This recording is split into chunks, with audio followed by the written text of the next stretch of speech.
how is religion impacting your identity or who you think yourself to be?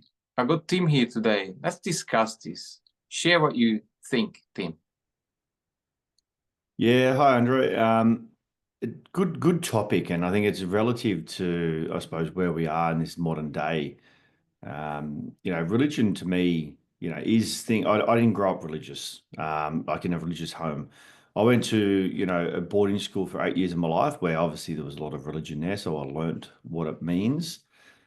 And I think what's given me the strength to be able to sit around and watch people who have grown up in that sort of home, and especially some of the clients that I've worked with, is the impact of what religion can do, especially when you get to an age where you've got to make your own thoughts and you're coming into your own identity, where it's creating a scenario where people are questioning and running away from what they've been raised with, which what is religion? Religion really is the add-on of how we live a good lifestyle here on earth. It's a framework, it's a whole lot of rules, and it's a way of life.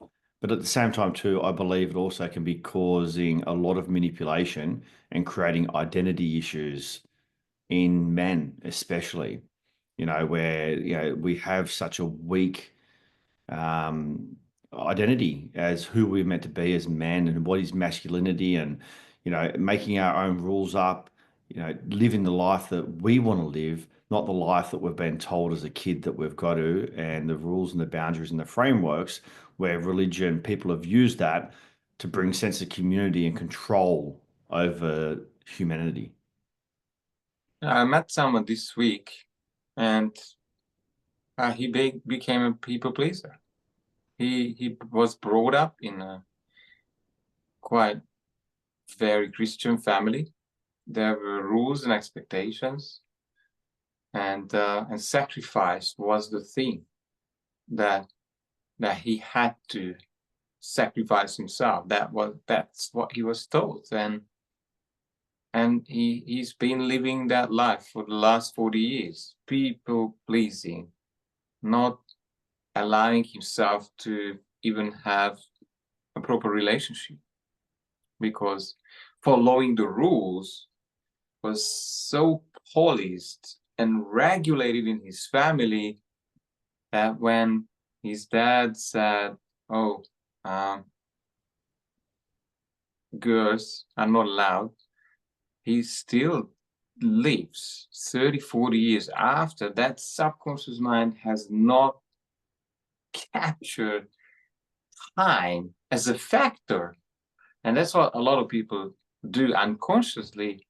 He's been denying his sexuality ever since.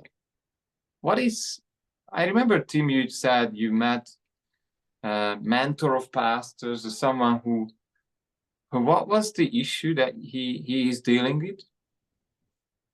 Yeah, look, and this gentleman, he is part of quite a large church, and he mentors a lot of pastors, so he's pastoral care.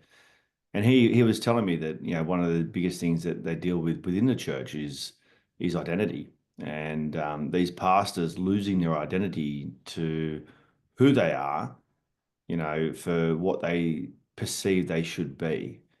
And that's their identity in Christ. That's their identity in their belief systems, which can also then, when they're in that position, create what I suppose what modern day calls ego, which then their ego is what then starts getting them righteous to believe that they're better than other people. But realistically, his job is to humble and bring them back to their true identity and their true reason and true core for who they are. But in that identity, yeah, I mean that's what's creating a lot of marriage upsets, in the Christian communities. Because then people start, growing for who they think they should be, and not actually to the identity for who they were made to be. Wow. I met someone who has run as far as New Zealand from Central Europe.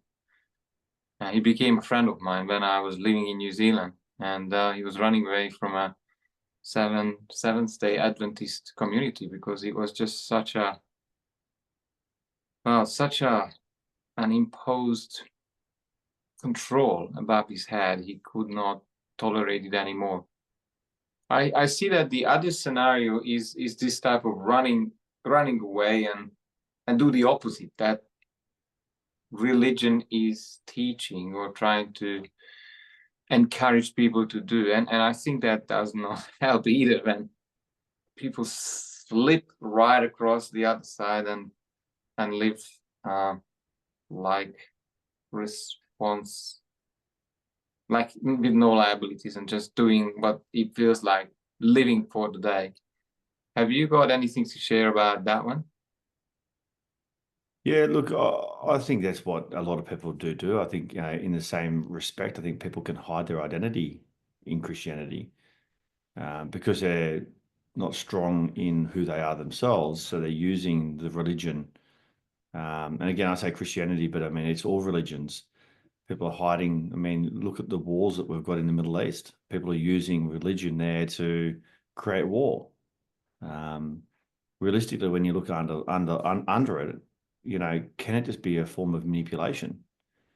Because at the end of the day, we don't need churches, which is religions, to be close to our belief in Christ or our belief in God or our belief in whatever it is, Buddha, whether it's Muhammad. Like, we don't need those, I suppose, communities to influences, because again, when you're connected, you don't need to be influenced by those. But I think that, we've had so many thousands of years of this being used as a way to control humanity that we have got now wounds, and we've now got these, perceived identities that you're 100% right. People are breaking away. People are wanting to run away. We have got a crisis at the moment of men who are seriously hiding behind a religion and not stepping up and running their homes properly. There are women that are stepping up more than men because women are connected more spiritually than what men are. And we've got this imbalance at this point in time that we do really need to bring back. What does your true identity mean for who you are and what you need to get out of your life? Not the one that says, hey, if you do this, this, this, and this, you'll be a good boy. So we've got to break that paradigm down. And then while people are running away from what they've been brought up with, they're also missing out on the opportunities to be actually forming their own identity and healing their own wounds and being able to grow for the people that they deserve to be. We've got fear. I mean, I'd call it fear. A lot of Uh, fear happening. Another scenario that I have come across a few times where one is locked into a victim type of mindset and they are Mm. shifting responsibility to God, and they then don't need to face or confront things that are too uncomfortable. They would need to do things differently. They would need to change their minds, and it's an easy way to Mm. blame someone else, something bigger, more powerful. So the question is out to you, dear listeners. What is there for you to change about your religion or your attitude to religion or your applying religion?